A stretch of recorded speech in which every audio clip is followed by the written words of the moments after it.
Բարև ձեզ հարգելի բարեկամներ, Նյու Յորքի Արձագանգ հեռուստաընկերությունը սկսում է իր հերթական հաղորդումը։ Նշենք, որ մեր հաղորդումները կարող դիտել նաև YouTube-ով։ Նախքան սկսելը մի մոռացեք բաժանորդագրվել մեր ալիքին, հավանեք, մեկնաբանեք, կիսվեք, եթե իհարկե ուզում եք, եւ միացրեք ծանուցումների կոճակը, որպեսզի բաց չթողնեք մեր ծրագրերը, քանզի դրանք պատրաստվում են ձեզ համար։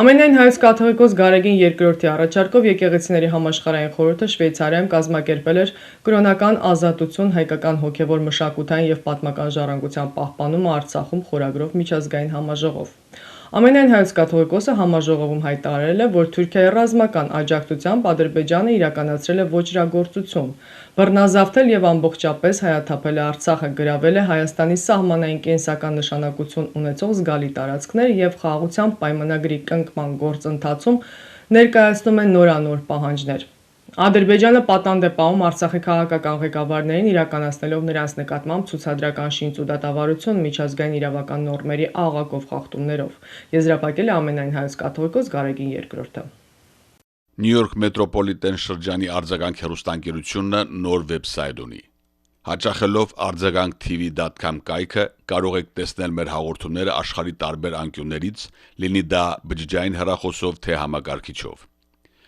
Կարող եք դիտել մեր հաղորդումները, ստանալ տարբեր տեղեկություններ եւ նորություններ։ Միևնույն ժամանակ կարող եք տեղադրել ձեր գովազդը կամ կլիպի տեսքով կամ ուղղակի բիզնես քարտը։ Քանզի ամեն շաբաթ հաղորդումները ուղարկվում են հազարավոր մարդկանց։ Արձագանքի հաղորդումները կարելի է փնտրել նաև YouTube-ով, Facebook-ով, Instagram-ով։ Արձագանքը աշխատում է ձեզ համար։ Միացյալ Նահանգների նախագահ Դոնալդ Թրամփը Ադրբեջանի նախագահ Իլհամ Ալիևին անկախության օրվա առթիվ հղած ուղերձում նշել է, որ Միացյալ Նահանգները սատարում է կայուն խաղաղությանը Հայաստանի Հանրապետության եւ Ադրբեջանի միջև։ Հակամարտության խաղաղ կարգավորումը կնպաստի Հարավային Կովկասի բարեկեցությանը եւ կստեղծի նոր հնարավորություններ Միացյալ Նահանգների հետ համագործակցության համար։ Ժամանակն է ստանձնել խաղաղությանը հասնելու պարտավորություններ եւ ազդարարել բարեկեցության նոր դարաշրջանի մասին Հարավային Կովկասի ժողովուրդների համար, ասված է Միացյալ Նահանգների նախագահ Դոնալդ Թրամփի ուղերձում։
Թուրքիայի նախագահ Ռեջեփ Թայիփ Էրդողանը գոհունակությամբ ողջունել է Հայաստանի եւ Ադրբեջանի միջև ձեռնարկվող խաղաղության քայլերը։ Ըստ Էրդողանի, հայ-ադրբեջանական պատերազմում հաղթած Ադրբեջանը դարձել է տարածաշրջանում խաղաղության ճարտարապետը։ Իսկ ինչ վերաբերում է Զանգեզուրի միջանցքի թեմային, դա ոչ միայն ցամաքային ճանապարհ է, այլև Թուրքիայի միջոցով դեպի թուրքական աշխարհ ինտեգրման նոր գիծ, հավելել է Թուրքիայի նախագահ Ռեջեփ Թայիփ Էրդողանը։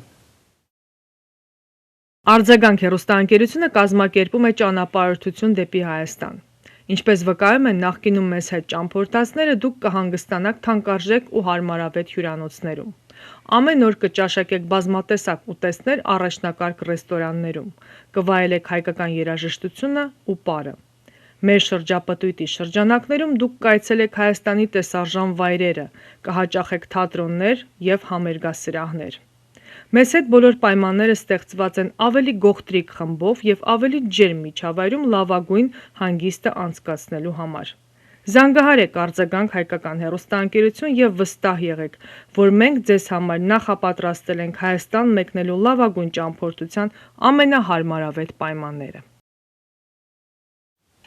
Այսօրվա թուրքական Իգդիր քաղաքում 33 բնապահպանական եւ իրավապաշտպան կազմակերպությունների հանրաքվեին կրկին հնչել են հայկական ատոմային էլեկտրակայանը փակելու պահանջներ։ Թուրքական մի շարք կառույցներ պարբերաբար պահանջում են փակել Հայաստանի ատոմակայանը որպես տարածաշրջանային սպառնալիք։ Ի հակադրություն Թուրքիայի անհանգստության նշենք, որ հայկական ատոմակայանը գտնվում է ատոմային էներգիայի միջազգային գործակալության մշտական հսկողության տակ եւ պարբերաբար ստուգվում է մասնագիտացված ստրես թեստերով։ Ըստ ատոմային էներգիայի միջազգային գործակալության գլխավոր տնօրեն Ռաֆայել Գյոսիի տվյալների, կայանը շահագործվում է միջազգային չափանիշներին համապատասխան։ Հավելենք նաև, որ Ռուսաստանի շնորհիվ իրականացվել է տեխնիկական արդիականացման լայնածավալ նախագիծ, որը ապահովում է ատոմակայանի անվտանգ շահագործումը մինչև առնվազն 2036 թվական։ Discover the magic of M-Video Photo.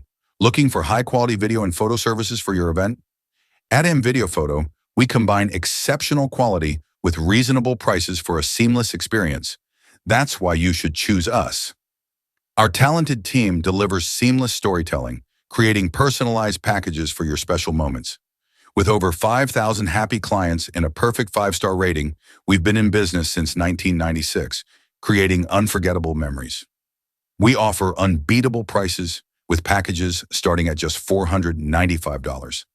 From video and photo to drone, photo booth, live streaming, and displays, we've got all your event needs covered. Whether it's a wedding, christening, birthday, bar and bat mitzvah, and more. Serving New Jersey, New York, Connecticut, Westchester, Pennsylvania, we offer flexible pricing with no travel or rescheduling fees. Choose from a variety of products to fit your budget. Mix and match to create your perfect package. Contact us today and use the code FAMILY to save big and make your event unforgettable. Վրաստանի հանրային կապերի ինստիտուտի հայաստանցի ուսանողները հայտնվել են անհավասար պայմաններում նույն կուրսում սովորող ադրբեջանցի ուսանողների համեմատությամբ։ Միացյալ Նահանգների դեսպանատունը դադարեցրել է Հայաստանից ներգրավված ուսանողների կրթության եւ կացության ֆինանսավորումը Վրաստանում, միաժամանակ ապահովելով Ադրբեջանից ներգրավված ուսանողներինը։ Հայ ուսանողները, ովքեր ընտրվել են Միացյալ Նահանգների դեսպանատան կողմից եւ արդեն 1 կիսամյակ սովորել են Վրաստանում, նրանց տրամադրված ֆինանսավորման պահանջում են, որ դեսպանատունը ներկայացնի պաշտոնական պարզաբանում։ Նրանք կոչ են անում ապահովել հավասար պայմաններ հայ եւ ադրբեջանցի ուսանողների համար։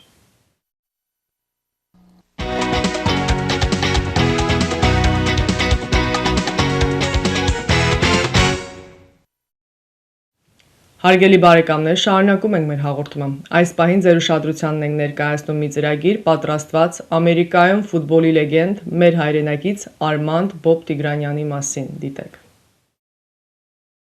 Recently, we gathered not just to celebrate a man, but to honor a legacy, one that began decades ago and has touched the lives of thousands through the beautiful game of soccer. This is the story of our compatriot, Coach Armanդ Bôb Dikranyan, known by many as the godfather of Southern Connecticut soccer, and to those closest to him, simply a mentor, a father, and a friend. Born and raised in Queens, Bob's passion for soccer was ignited early. That passion took him to the University of Bridgeport, where he played college soccer. In 1961, he earned All-America honors, a rare and distinguished achievement. He played in the very first NCAA soccer championship game, forever securing his place in American soccer history. But Bôb Dikranyan was never one to stop learning. He continued his graduate studies at Southern Connecticut State University, a place that would later become synonymous with his name. He also played for the New York Armenians, proudly alongside his brother Haig, building not only his skills on the field, but lifelong bonds with the Armenian community and the sport he loved. But it was not just as a player that Bôb would leave his mark. It was as a visionary coach and builder of champions. In 1966, Coach Dikranyan founded the SCSU men's soccer program. By 1968, he became its head coach. In 1987, he captured SCSU's first ever NCAA national title, a moment that remains etched in the annals of college soccer history. His legacy helped drive the program to 6 national championships, a testament to the solid foundation he laid. A foundation built not just on tactics and training, but on discipline, integrity, and heart. Coach Dicranyan's influence went far beyond the scoreboard. He is a mentor, a pioneer, a guiding force. Players looked up to him, not just because he was a great coach, but because he believed in them. He pushed them to be their best, on and off the field. He shaped generations of young men, many of whom would go on to become coaches, leaders, and mentors themselves. Yet even with all these honors, Bob remained humble, always quick to point to the hard work of his players and the support of his family. And so, on May 21st, at the beautiful Aria venue in Connecticut, we come together for a night to honor a legend, a night to reflect on decades of excellence, a night to say thank you, a night to celebrate the countless lives touched, shaped, and inspired by Coach Armanդ Bób Dikranyan. As friends, former players, colleagues, and family gather under one roof, one truth will echo through every speech and every embrace. This man changed lives. His legacy is not just in the trophies won or the records set. It's in the stories, the moments shared on the field, the lessons learned, and the spirit of perseverance and unity he instilled in everyone around him. Coach Dikranyan showed us that greatness is not only defined by victories, but by character, by dedication, and by the ability to lift others as we rise.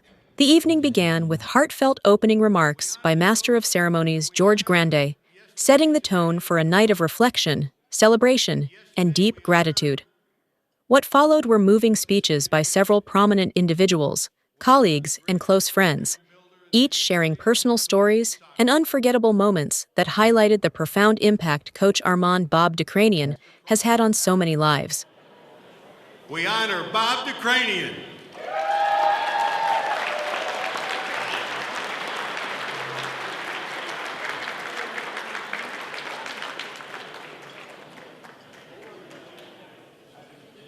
We honor the coach, and we honor yesterday, today, and tomorrow. Yesterday, we honor what this man did. We honor the greatest program builder in the history of intercollegiate soccer. Today, we honor the legacy that he started and is now in the hands of Kevin Anderson.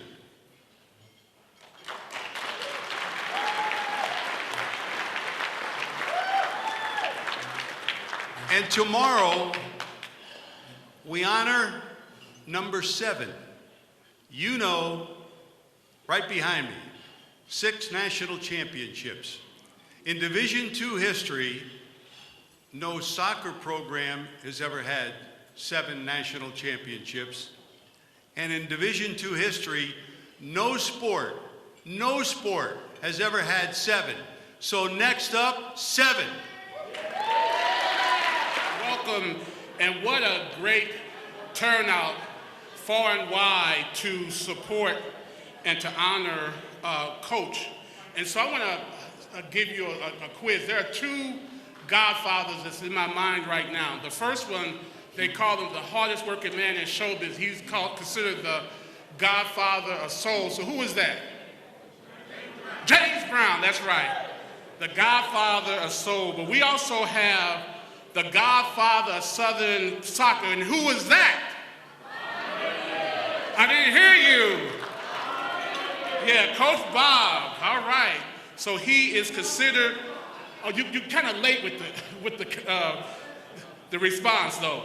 But he is truly a Southern legend. His commitment and influence, many years, have shaped generations of players and coaches, and during his long association with Southern, the only collegiate program we ever worked for as head coach, Bob established a tradition of excellence that endures to this very day. As you know, he founded the program in 1966. Bob was also instrumental in starting the Southern's women's soccer program with head coach Jim O'Brien in 1985. Let's give it up. When I think about Coach Bób Dikranyan, now I come from a small town in North Carolina called Ahoskie, North Carolina. It's in the northeastern part. The word Ahoskie is an Indian word for a hot sky. That's why it's called Ahoskie. But up there we have an old saying that Your fruit is known by the tree and the limbs that it has. And when I look across this room tonight, I see that the fruit that Coach Dicranyan had was good fruit. He's produced people that have gone out and have followed his steps in coaching, but they've also been great mentors, builder of young men and women, and good people in society. When I think about trees that bear good fruit, sometimes the limbs get way heavy because they're burdened by the things that the fruit brings with it. But at the end of the day, when it's ripe, and only when it's ripe, that's when it'll fall. And as we honor you tonight, Coach Dicranyan, we want you to know that your work has not gone unnoticed. We want you and your wife to know that the efforts and the silent things that you've done to push other people forward, people that may not have had an opportunity, people like myself that get to go all over the country and speak the good words of Southern, we get to do that on the backs of the things that you've done way before us. We stand on the shoulders of giants named Bob Dicranyan, and we thank you for that. It was by accident. I was going through the Facebook, and 2 o'clock in the morning, I popped it open in Liberia, and then boom, this thing showed up and said, a special event for Coach D. I said, this is my moment. I've got to be there. And I haven't been back in 47 years. And I wasn't going to miss this. I love him. Over the 47 years, we probably talked maybe 3 or 4 times. And when I saw him outside, I gave him a big hug. And he hugged me back. I said, Coach, it took me 47 years to get you to hug me. Coach Dicranyan, as Doc Lawson and I spoke about earlier today, Coach Dicranyan and all of the guys that were in the starting group and the starting classes, the John Portos, the Doc Lawsons, the guys that were the foundation of what we've done, you built it pretty strong.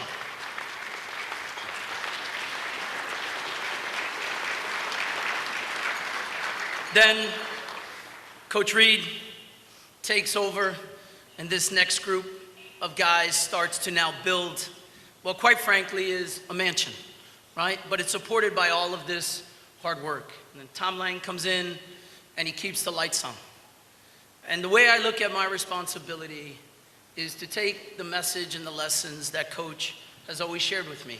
And I've spent more time talking to Coach since I got the opportunity than when I had left. And our message usually revolves around a few things. Coach is a man of faith. He's someone who is a great listener. And he's someone who has always told me that the responsibility that you have is to make sure you continue to look at what are the things that you can do to make the day better. 55 years ago, I took a soccer skills class from Bob Dicranyan. I had just transferred from United States Merchant Marine Academy to be a PE major, and we had to take all these skill classes. I can't remember whether they're 4 weeks or 8 weeks. It was probably 4. It just seemed like 8 with him. You in Southern Soccer gave me some of the most special memories and closest friendship I ever had. So it breaks my heart that I'm not able to be there in person with my close soccer buddies, teammates, and awesome souls of the Southern Soccer family to celebrate this special occasion in your honor. Ray offered me to relay a message for me because I wanted you to know the huge impact you had on my life and the enormous respect and admiration I've always had for you as a coach and a father figure. We may have had a volatile relationship during my playing days at Southern because of what I put you through both on and off the field. And I hung around with Todd. He put Coach through hell off the field. But it was also one of mutual respect. I was always so damn proud and felt privileged to be playing for you and in one of the best college soccer programs in the country. Then the lights dimmed, and the audience was treated to a powerful film presentation, a visual journey through Coach Dicranyan's extraordinary life.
And then, Coach Dikranyan appeared.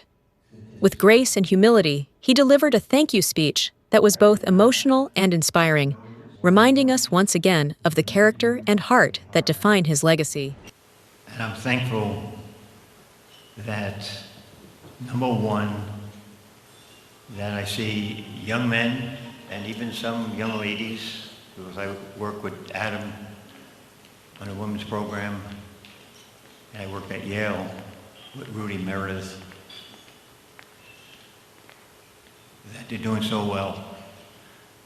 There's no greater pleasure for me right now to see individuals that were marginal students, marginal players, marginal individuals be so successful now. That to me is most important. And for my family, especially my grandchildren, there's nothing more important to me than those individuals right now. My nephews, my nieces, my wife, my daughter, my son, nothing more important. Also in attendance was Արձագանգ Armenian TV, who captured the evening's most memorable moments and had the special opportunity to interview the legend himself, preserving his story for the Armenian community and beyond. Your name, your story carries strong sense of heritage. Can you tell us about your Armenian roots? Sure.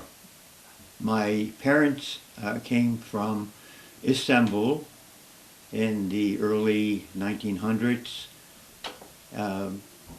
We had word that they were afraid, of the persecution. And as a family, the family was quite large. Two, my mother and her sister, 4 brothers, with Dikran being the head of the family, coming to the United States, and then the rest of the family coming thereafter. And we heard that they all arrived in New York and then resided in Astoria, New York, many years ago. So you were born in New York? I was born in Manhattan, yes. That's great. I know that you had a great opportunity to connect to your Armenian roots through your time in Armenia. Tell us about that. Well, my son met a wonderful young lady, and we found out that they were engaged and wanted to get married. And I've never been to Armenia. I heard about Armenia from friends who would visit there. She lived in Yerevan, the capital. So my wife and I made plans, and we went over there and we celebrated his wedding. We met their parents, we met some great people. We had a chance to move around Yerevan and see Yerevan outside a little bit, not as much as we would like to, but it was a great time. It was an awakening for us to meet the people, see the people, how they lived. And we were amazed that Yerevan itself was a tourist attraction. There were parts that we went to that a lot of people from all over would go to. And then there were parts outside the city that were a little discouraging to us also. Can you take us back to the beginning? How did your journey with soccer begin? Well, my father was an athlete himself, but he was a wrestler. But he knew the value of sports, and he found out that the Armenian soccer team would be playing in the Bronx in Van Cortlandt Park. So I think he knew when they were playing. He may have had a schedule, and we went to see him. And at that time, an Argentine Armenian, a professional player, came to play for the Armenians and he was so good, a professional player playing for an amateur team, that the crowds would come and watch the Armenians play. He got wind of all of that, and he made sure that we would go to Van Cortlandt Park when they were playing. Soon thereafter, this player was picked up by higher level clubs, and he left, and we lost sight of him, but we still would go and see the Armenians play. So that's how we got involved with soccer initially, but I myself did not play at that time. Being a soccer player is so exciting, but when did you realize that coaching is your true calling? Well, actually, my brother got me involved when he was in high school, and I saw him, and my junior year, I came to play, and that's when I started getting involved. Thereafter, I got involved with coaching. Once I graduated, I went to college, and then I got into coaching. And it was the influence of the coaches that I had in high school and in college. And my profession was physical education, that I wanted to teach and I wanted to coach. Have you been coaching since 1916? I was coaching before 1966. I was a grad assistant at the University of Bridgeport, where I did some minor teaching, and I had a privilege of coaching the freshman team. At that time, freshmen could not play on the varsity team. They had a freshman team. So that was my experience, which was not that great, but the little I learned from the coaches and playing, we did okay. So you have been coaching for more than 60 years? Quite a bit. We started in 66. I retired in 2004. I stayed behind to help the new coach, Ray Reed, who was a player of mine and an assistant coach. And there was a reason why I stepped down. Thereafter, after Ray left, I continued to coach with Coach Lang. But the reason why I stopped coaching was that I was approached by 3 individuals in the community, and they wanted to start a youth program in the area. It was called the South Central area. And my job was to promote youth soccer in the community. And I thought that I could help the new coach and at the same time bring the community to Southern Connecticut, where I coached. And as it turned out, it was so profitable because my assistant coach, I built a program that I had started and was very successful, but the community got involved, and now we had hundreds of kids coming to the games supporting the university, which was never years ago. So it worked out for both of us. So looking back, what was the biggest challenge during that time? The biggest challenge was when I was hired, I had coaching responsibilities.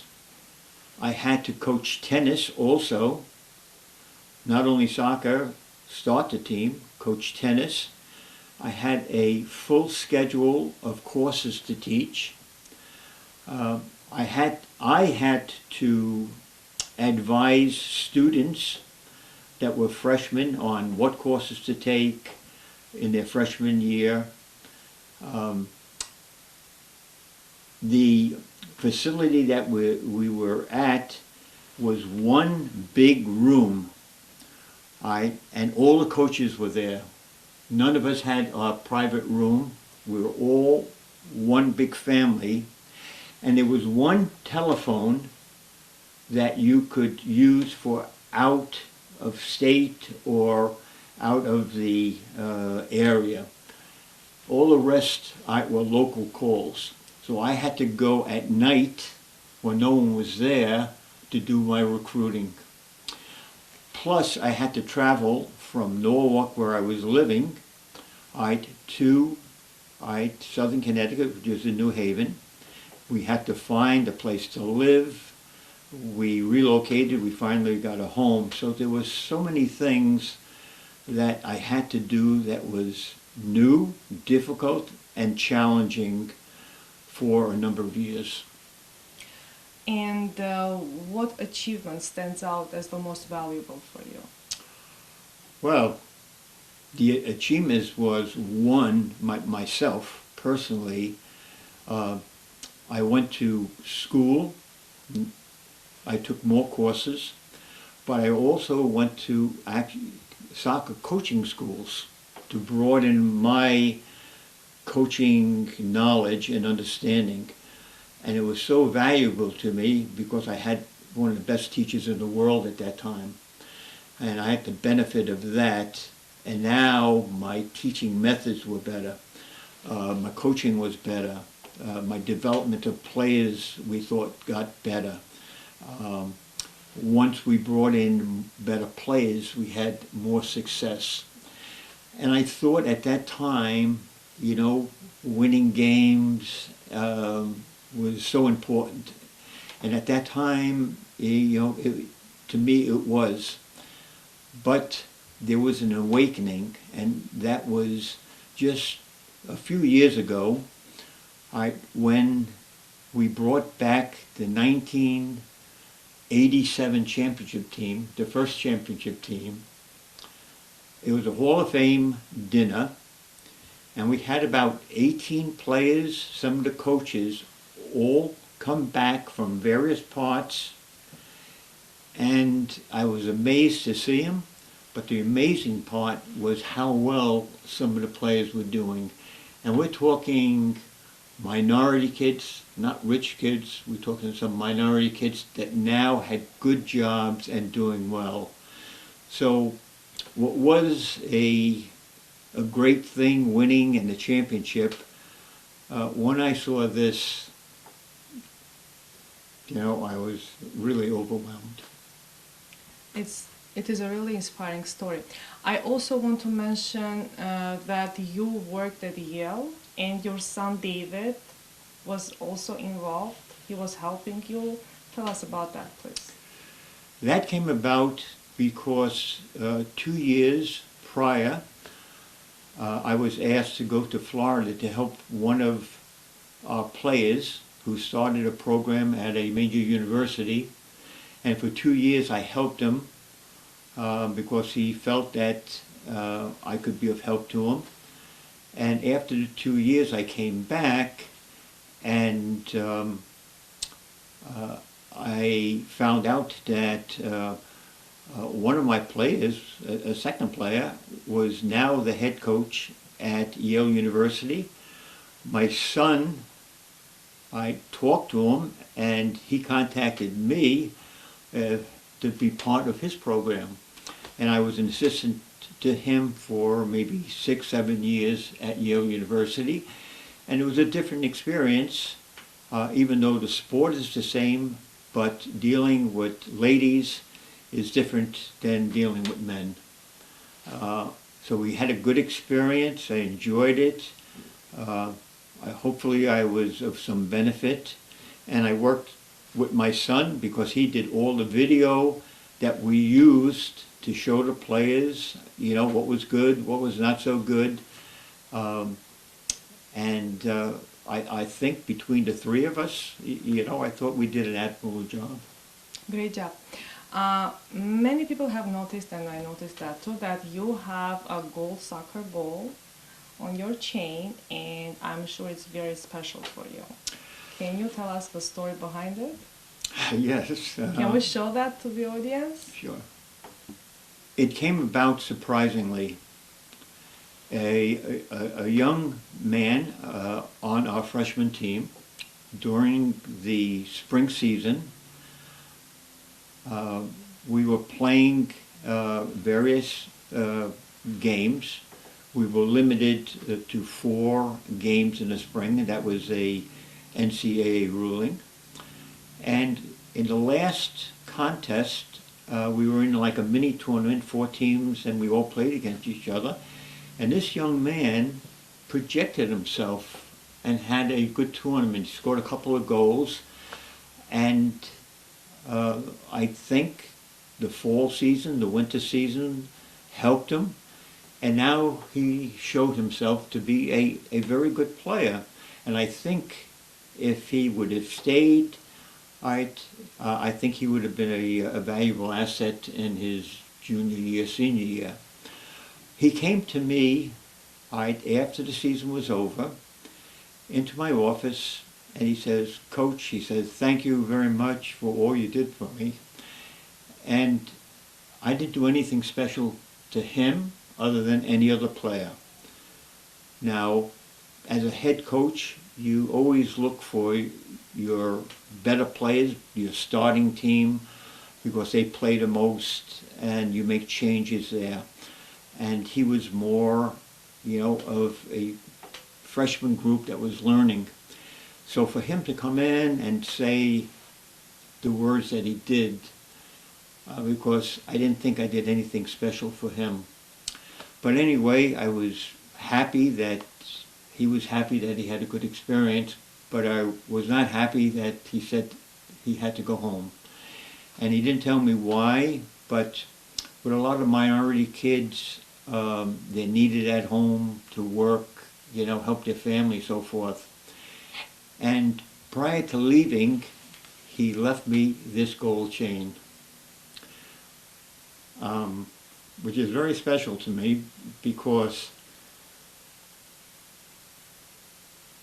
it reminds me that anything that is said, they listen very carefully, every word that you say.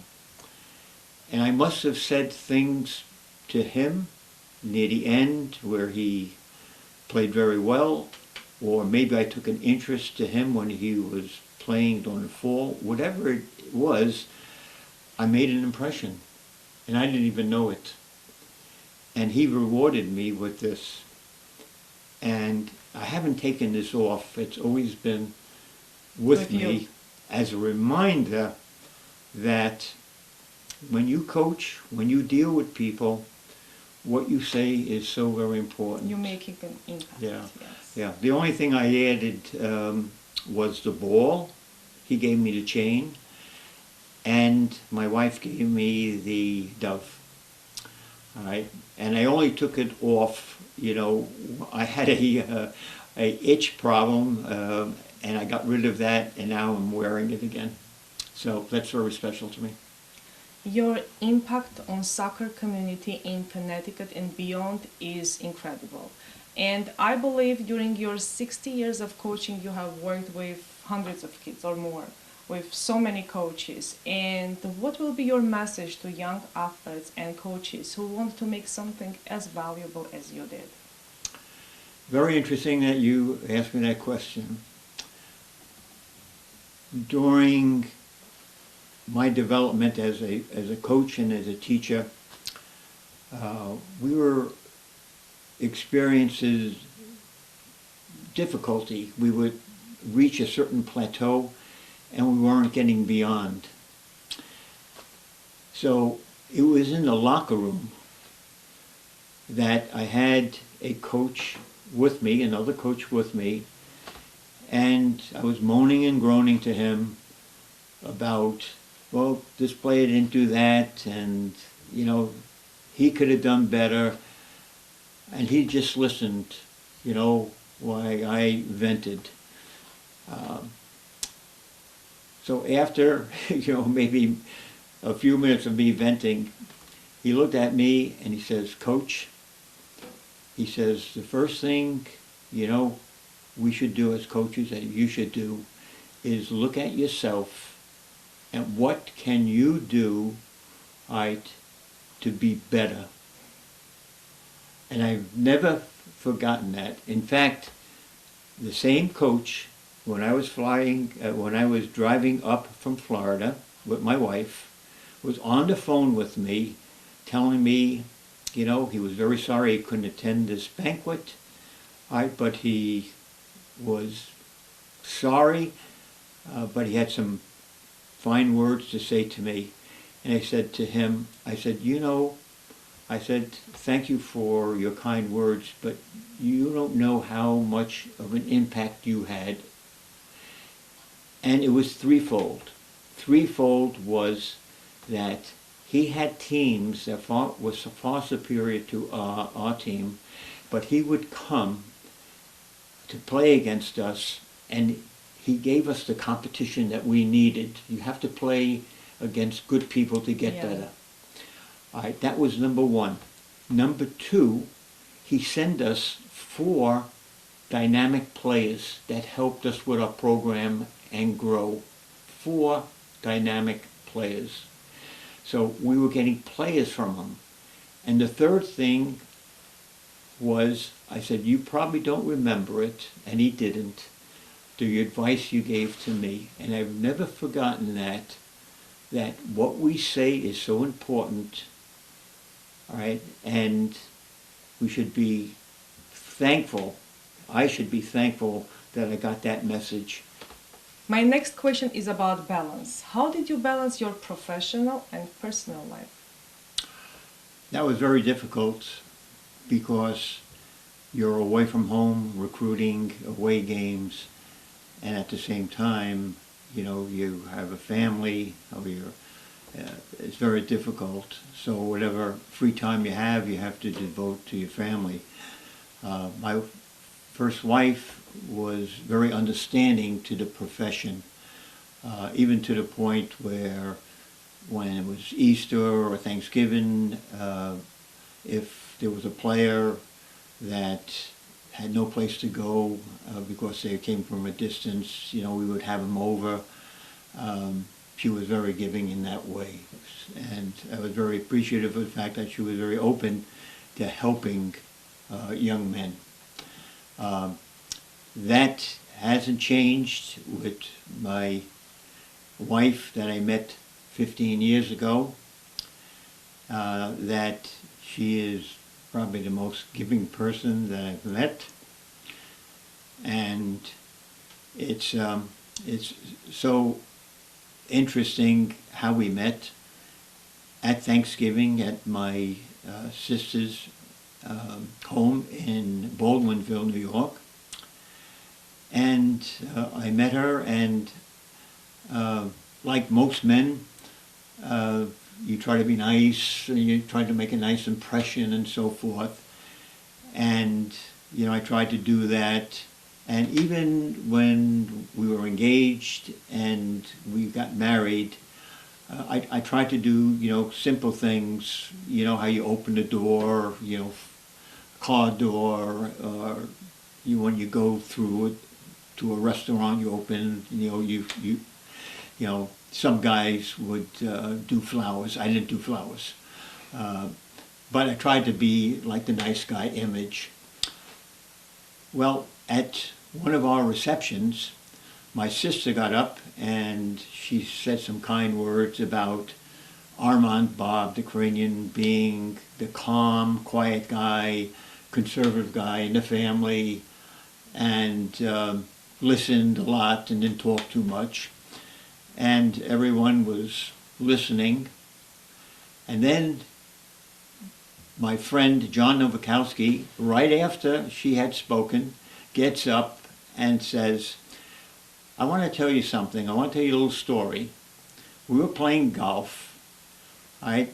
And he hit the ball and it curved into the weeds, and he took his golf club and he threw it like 40 yards away, almost hit the house.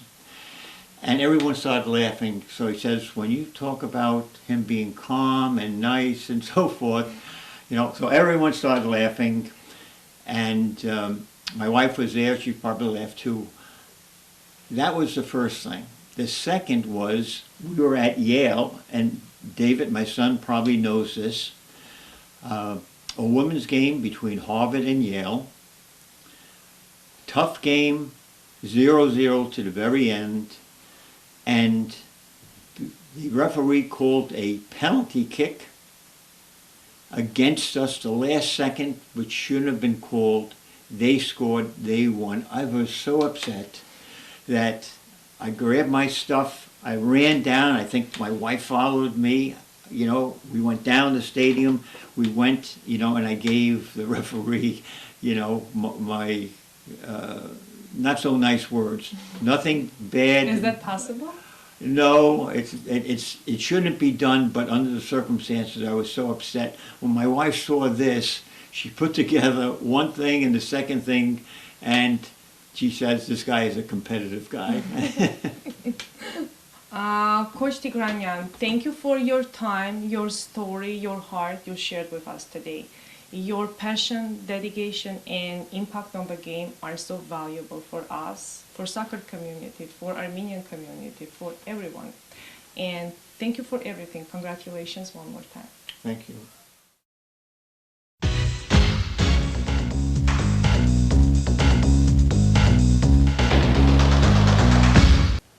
Արձագանք հեռուստաընկերությունը ձեզ է ներկայացնում իր բազմապիսի ծառայությունները։ Պատրաստել վիդեոկլիպներ արվեստագետների, երգիչ երաժիշտների, մասնավոր բիզնեսների համար, որով կարող եք գովազդել ձեր գործունեությունը տարբեր տեղերում։ Արձագանքին կից գործող էին վիդեոֆոտոստուդիոն նկարահանում է հարսանյաց ծննդյան մկրտության եւ այլ անձնական տոնակատարություններ։ Վիդեո եւ ֆոտո, պատրաստում է գեղեցիկ ալբոմներ, շնորհակալական քարտեր։ Արձագանքը սիրով կարող է շնորհավորել ձեր կյանքի հիշարժան իրադարձությունը իր հեռուստաէկրանից, հաճելի պահեր պատճառելով ձեզ եւ ձեր հարազատներին, այնպես որ հիշեք։ Արձագանքը իր բազմապիսի առաջարկներով սպասում է ձեզ։ Իսկ այցելելով www.am50.com կարող եք ծանոթանալ վերջին աշխատանքներին սինեմատոգրաֆի ոճում։